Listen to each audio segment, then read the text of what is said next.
Look, when I was talking about Ailio on Monday, we talked about this big guy. I mentioned that we'd come back to the idea of the Volzar text that said, if you control an aura permanent with Sigil in its name, this costs 1 less to activate.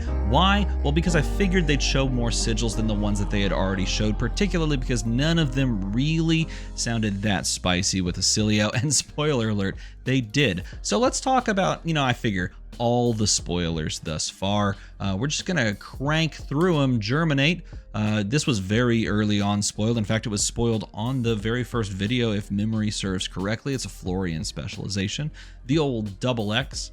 Create a rune chant token or an embodiment of Earth token. You get to pick one or the other. Repeat this process X more times. So you can alternate. You can pick either or. Gain X plus 1 life. So for example, this is X equals 1. You'd have to pay 2 for it. So if you make X equals 1, you'll gain 2 life, and then you'll get 1 activation of this effect with creating a rune chant or an embodiment of Earth, which is pretty cool. This is an action speed card. It's a blue block 3 as well. And it really works nicely with Florian because he has the effect that allows you to essentially just propagate more of these tokens out and kind of like spread them out onto the field, building them more and more as long as you've banished 4 or more Earth cards. And so this card can just go absolutely just nuts, which I think is what a lot of people are most excited for with Florian. Sound off in a comment below if you are a Florian gamer. I need to know down there because I really am curious to see how many people want to play Florian or one of the other heroes. But Germinate is what everyone kind of got hyped up on. That sounds like a weird thing. Never mind. It's what people got excited about, we'll put it that way. And I can see why, because if you can really pitch into this thing, you can get a crazy amount of triggers on this with the Florian effect. So that's pretty cool. Turning the card over is Fabrary. Thank you, Fabrary, for putting all of this together and spending the time to do so. Thistle Bloom Life is a Runeblade Earth card. It is a Earth Runeblade action instant card. Has the meld keyword, so you can activate either of these effects or both if you double pay. And it says create X rune chance tokens, where X is the total health you've gained this turn. Or it just says gain 1 health. So the benefit to activating this, paying double of 0 is 0. The benefit of this is that you can gain a life and then create a rune chant token. And again, remember, these meld cards work where you activate the right side first, which is always the instant side, at least from what we've seen, and then you activate the left side. So you're always gaining a life and you're always creating X rune chant tokens, which is usually going to be 1. Or could be more depending on how many other cards that you've been able to trigger. Obviously Florian with the Germinate card would be a little bit tricky because it doesn't have Go Again, but there's a world we could live in where you might be able to give Go Again somehow. I don't know, figure it out. Nevertheless, Life and Into Thistle Bloom does seem pretty cool. I think that one is kind of cool. I like the way that they structure this card to also play well with Florian. Obviously, it's an only Florian card because it is an Earth Runeblade card. Technically, you could play it in Briar if you wanted to play it in Living Legend format, so that is available as well, but definitely seems tailor-made for Florian. Continuing on, Starfall. We didn't talk about Starfall before, but Starfall is a mediocre weapon and right where you want to be, especially after the brokenness that was Rosetta Thorn. It would have been crazy for them to release a nuts Runeblade weapon, but who knows? Maybe that'll be Florian's weapon. Duskblade 2 Electric Boogaloo, gonna be on the agenda and on the menu for Florian. No, Starfall is very simple. So once per turn, pay 1 to deal 1, but if you've played a lightning card, it's pay 1 to deal 2 and go again. Yes, it's a Zephyr Needle that can't break. That is what you're doing. And you have to enable the go again by playing a lightning card. The cool thing about this, though, is if there's some way to play a lightning card that buffs your weapon, well, you get value from this, right? That could make for a very good weapon. And it makes it balanced because you're having to expend a card to do so. Burnup and Shock is a Lightning Runeblade card. It's very fun. It costs 0. It's another meld card. And this one, if you meld it, it will first deal 1 arcane damage, and then it says the next time an attack you control hits a hero this turn, deal 4 arcane damage to them, which is cool. Now, this is harkening back to the Tales of Aria stuff, where essentially if this attack hit on this turn, then you get to deal pure damage. But now they have codified it to say it's arcane damage, which I like better. Pure damage, arcane damage, and physical damage might be a bit much. So I like the idea of it just being arcane and just being physical. And this is a really cool card, particularly because it is a cost 0, and it's a lightning card, and it fits all the bills. It's a non-attack as well. It counts for that. So if you're looking for like a lightning card or a non-attack action card to be played, then you're pretty happy. And you know, Aurora is looking for that. Aurora's definitely looking for that, because you can create embodiment of lightnings to give your attacks go again and make this burn up that much more potent, playing of the lightning briar of old, if you will. Continuing down, Heartbeat of Candlehold is a Verdance specialization, cost 1. It says gain 1, gain 1, gain 1, which is just one of those cards that is such a signpost. I mean, when they first spoiled this at the very beginning in the reveal of Rosetta, this was like, okay, all right, that's bait. That's bait right there. And, you know, lo and behold, they're probably correct, because the effect here on Verdance says if there's 4 more Earth cards in Banished, you just get to do this cool effect. Whenever you gain life during your turn, you deal an arcane. So this says gain 1, gain 1, gain 1, ping 1, ping 1, ping 1, right? So it makes total sense. That's a pretty good card. It's an Earth Wizard action card that has go again. Keep that in mind as well. It's also a blue block 3. I mean, come now. Pulsing Aether Life is a 1 cost deal 4, so on the face of it, it's already good. But if you choose to meld this, it's a deal 4, gain 1 for 2. Like that's still really good. Like, think about the other wizard spells that are like 2 for 4s, right? You have like Aether Spindle, which is like the MVP. It's like the cream of the crop. It's yellow. Or a red, I should say. It's a red. And then you have Aether Ice Vein. You know, that's like a cream of the crop style card as well that pushes a ton of damage and can do some really crazy things. This card feels a little bit like a step down from those, but not that far of a step. Maybe, you know, just like that. Maybe it's that. I don't know. Either way, this feels quite good, particularly when you have the ability to, you know, basically make it a 2 for 5, gain 1 life. Like, that feels choice. That feels choice. Ailio. My main man Ailio. Love this guy.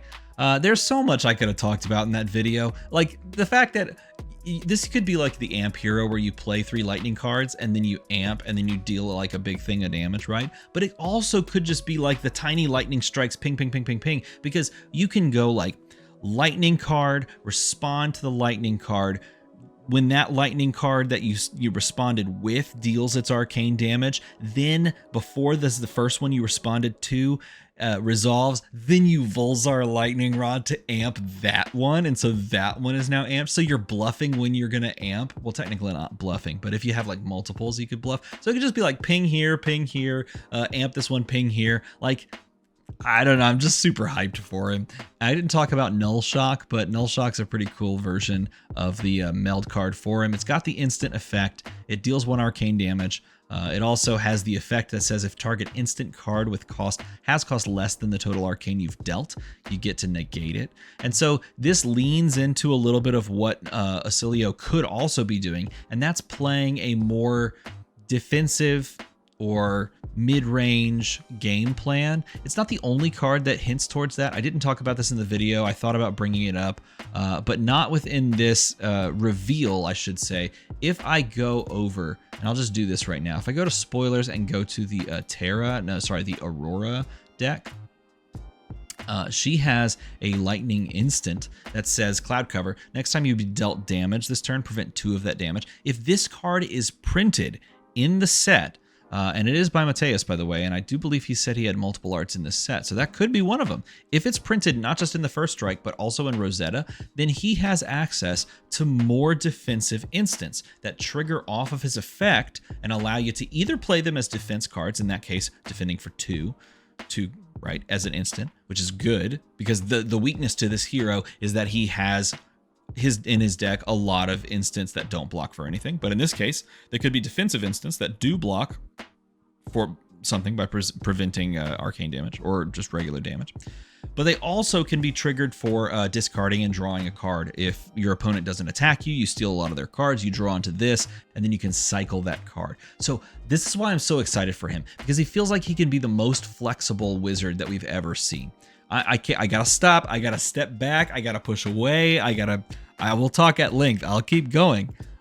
So I'll just keep moving past that. The other thing about Ailio is that he is a Protoss. I don't want to hear this League of Legends crap. Look, he's not the League of Legends guy. He's literally a Protoss. I mean, maybe he's a League of Legends guy too, but really, I mean, deep down in my feeling, he's a Protoss, because I do love me some StarCraft.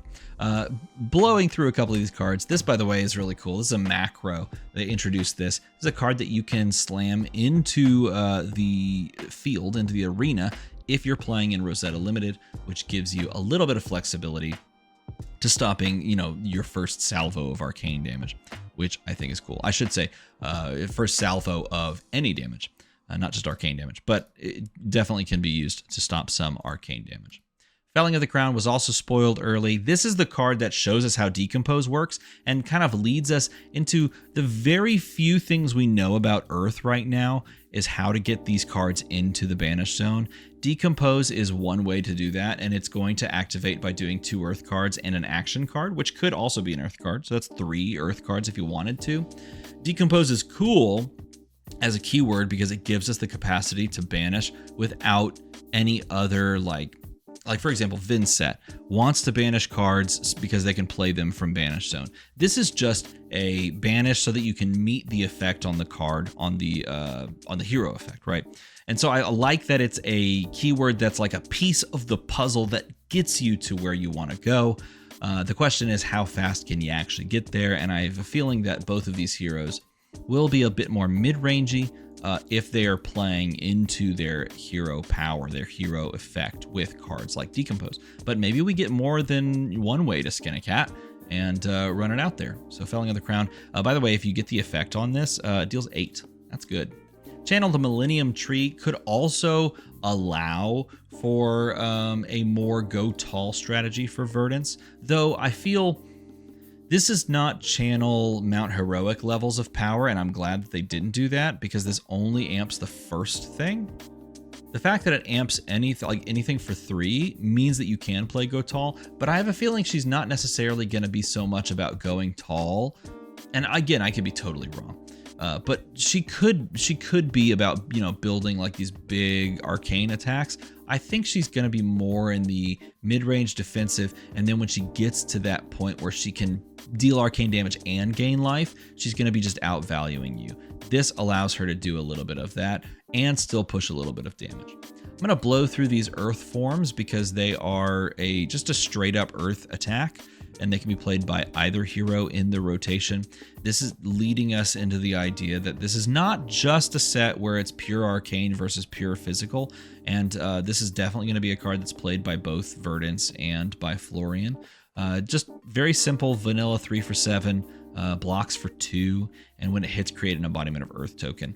Now, I'm curious. I want to know, is there a way for me to pull up just sets?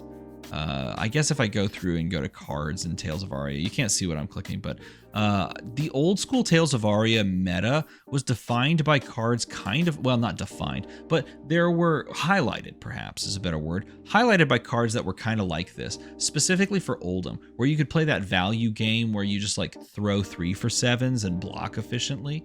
I think because this is a 2 block, you're less inclined to do that with this type of card into this sort of back and forth game plan because it's harder to block these breakpoints. But maybe we get a little bit of a shades of heavy hitters with cards like this. Feels kind of like heavy hitters adjacent. Sigil. Okay, the cool thing about these sigils, these are being given away as the celebration promos. So they have a specific, and we'll scroll down. They have a specific style of art for these celebration promos. Okay, I want all of these because they're beautiful and I love the way that they look. I love how like simple and effective they are in communicating that they are sigils. But I also love that it's an alt art, completely done. These celebration ones, completely done by a specific artist. And in this case, the artist is Daniel Jimenez, okay? Who did they? Yeah, they've done like stuff all the way back, like all the way to Arcane Rising and all the way back to WTR. So an artist that's been with the company the entire time. And I think it's super cool that he did all of these like celebration ones, but we also get to enjoy the standard art, if you will, the non-alternate art versions that are actually living in the set. And I don't believe all of them. Oh, look, that's so cool. There it is. There's the Daniel alt art. I don't believe all of them were done by Sod, but some of them, right?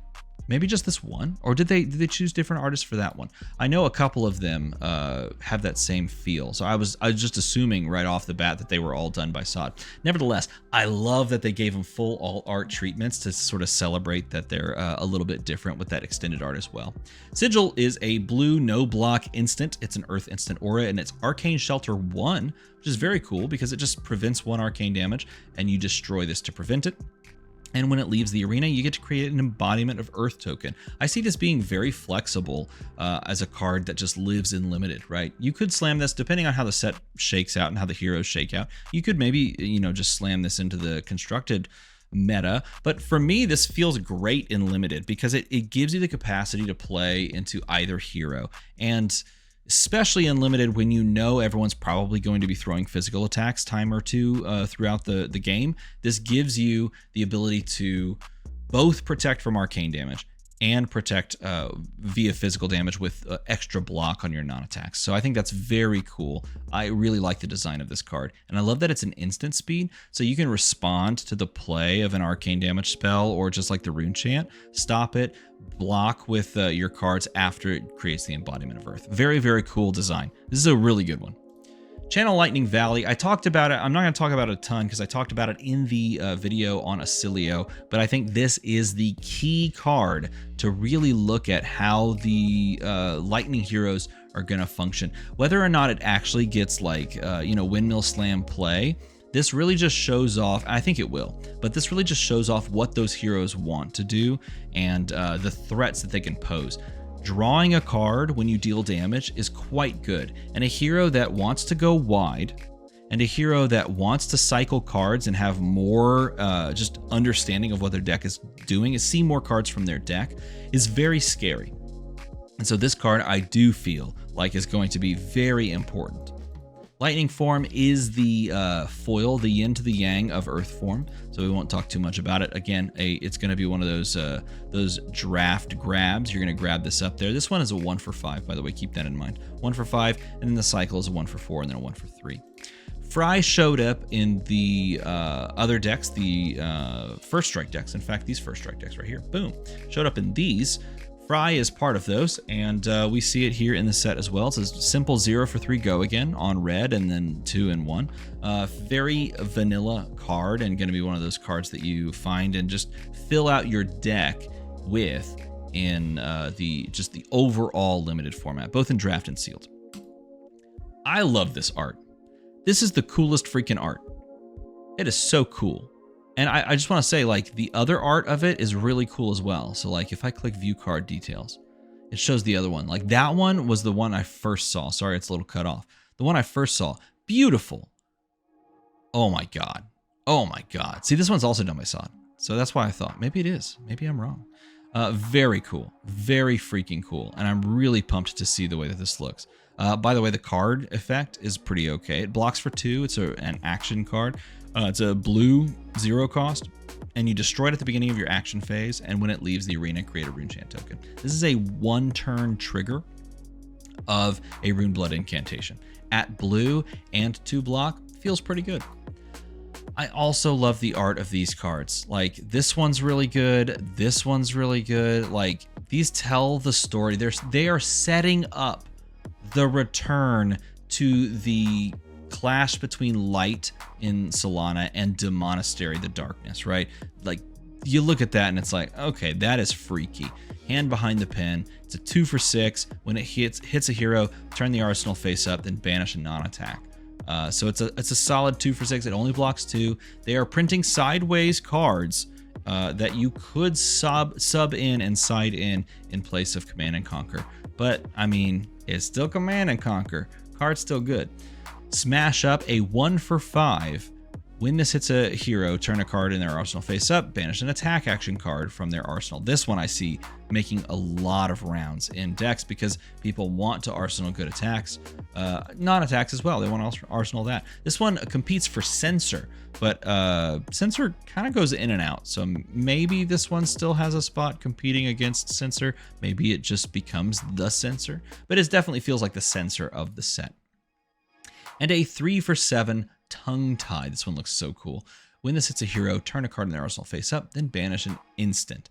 This one feels the least useful simply because, well, if they have an instant in arsenal, guess what they're going to do? They're going to play the Sigil of Solace, and then they're going to stare at you and wait for the singular tear to roll down your cheek. Those jerks. Nevertheless, it's going to be good in Limited because it's a 3 for 7, and everyone knows 3 for 7s are good. Sigil of Cycles has Go again. It's a 2-block blue. It says at the beginning of your action phase, destroy it, and when it leaves, you discard and draw a card. For some reason, I'm getting Major Potion or Amulet vibes or Talisman vibes, but I feel like this is far more playable. Perhaps it's on par with some of those Go Again cards. Nevertheless, feels quite good. Was quite good indeed. Oh, and I should show off the alt art. I think they showed it. There it is. This one was beautiful. That's so cool. I love that. That is fantastic. All of them are fantastic. Sigil of Fjendal. This one I went, oh, because I like the rocks. I like the rocks a lot. 0 cost. When it's destroyed at the beginning of your action phase, you gain 1. It's just like a Fjendal's Fighting Spirit, but on a 0 cost blue block 2. There's a couple of cards here that were spoiled like over the past couple of weekends. So if you haven't seen some of these, check them out. Splatter Skull, it's a 2 for 6 that blocks for 3. And then you get to choose a card in their banished zone, face down specifically, a card in their banished zone that was banished by Intimidate. And then you put it into their graveyard. So Intimidate, a keyword that they'll eventually get that card back. This says, nah, sorry about that. And it's kind of cool because this is a way to really specifically push Rhinar a little bit. And the art's done by Arif, who did all the art for Scarlet, the pirate, which is very cool. The pirate that we rep here on the channel. And this card is a solid way to start giving Rhinar perhaps some more love. Adapted Dissolver is cool because it gives you the same feeling as the other adapt card, the other modular card, which name eludes me. Leave it in the comment below. But they actually highlighted different parts of the body for different pieces of armor, which is cool. This one is modular, so you can put it anywhere. Action 0, equip this to another equipment zone, so you can bounce it around. And this one just has Arcane Barrier, so, you know, not very good. I'm just kidding. Everyone loves Arcane Barrier. They've been clamoring for Arcane Barrier. There it is. LSS was like, fine, here's Arcane Barrier. Go win as Mechanologist versus Kano. And everyone said, no, I don't think so. Plan for the worst is a 0 cost blue pitch 3-block ranger action. That is so good. It might as well say Riptide Specialization, but I'm glad that it doesn't, because future rangers can take advantage of this card, look at target hero's hand and arsenal. At the beginning of their next end phase, all of it explodes. That's cool. If they haven't used it, it's seek and destroyed. Then you search your deck for 3 traps, you show them traps, and then you put them in your hand, and then you pick 2 cards. Could be the 2 cards, could be other 2 cards, who knows? And then you put those cards back into your deck, and then you hold on to one of the cards. So if you did this off of if this is your 1 card in your hand, then you blow up all the cards on their next turn, you show them 3 traps that are going to be good based on the cards they showed you, and then you hold on to one of those traps and you make them guess which one. It's the shell game, but you're the person that's cheating people. Oh, it's fantastic. This card's great. You can play it in Azalea. It makes Azalea maybe be like a little bit different than just like a Oonga Boonga kind of deck. I think that's fun. I don't know, man. I like this kind of card. That makes me happy. And I don't recognize the artist's name, Chris Cold, but I like the art. I don't know. Pirates? I'm just going to keep saying it until it happens. Flutter Steps. This one was shown off by Rhea. It says when this is destroyed, you may play your next aura this turn as though it were an instant. That's pretty good.